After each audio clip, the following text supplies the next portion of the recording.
বলেন, বাবা তোমার বাবা কি এমন আমল করেছে যে আমলের কারণে আল্লাহ পাক তার কবরটারে জান্নাতের ফুল দিয়ে ভরিয়ে দিয়েছেন, নূরে আলোকিত করে দিয়েছেন। এইবার বলেন, হুজুর কি বলবো, আমার বাবা তো পেশায় একজন মানুষে কাজ করতো, কিন্তু 5 ওয়াক্ত নামাজ পড়তো, আর বিদেশ থেকে কি জানি একটা কিতাব নিয়ে এসেছে, কি জানি একটা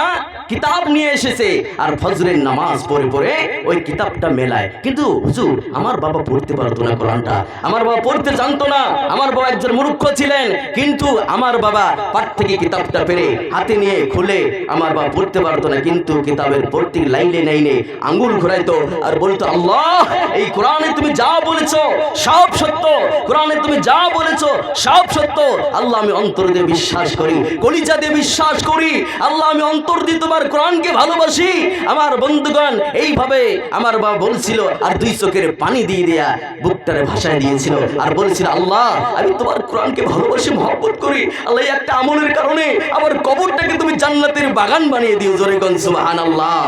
আমার বন্ধুগণ, আবার ভাইয়ারা, এই কথা শোনার পর হুজুরের চোখে পানি চলে আসছে, এও ডাক দিয়ে বলছে, বাবা সেই কিতাবটা কোন কিতাব নিয়ে আসো দেখি। আবার বন্ধুগণ এইবার কিতাবটা এনে আমার হুজুরের হাতে দিয়েছেন, হুজুরের হাতে দেওয়ার পরে আমার বন্ধুগণ কিতাবটা মেলাইলেন, কিতাবটা মেলায় দেখেন পৃথিবীর কোন সাধারণ কিতাব নয়, সেই কোরআন হচ্ছে মহান আল্লাহ পাকের ওই শিবানী আল কোরআনুল কারীম, জোরে কন্যা সুবহানাল্লাহ। আমার বন্ধুগণ, আমার ভাইয়ারা, কোরআনকে ভালোবাসার কারণে, কোরআনকে মহব্বত করার কারণে, কোরআনের সাথে দিলটা মিলার কারণে,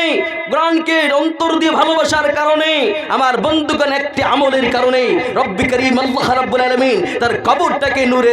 নূর দিয়ে আলোকিত করে দিয়েছেন এবং কবরটারে ফুল জান্নাতি ফুল দিয়ে ভরিয়ে দিয়েছেন, জোরে কোন সুবহানাল্লাহ। আমার বন্ধুগণ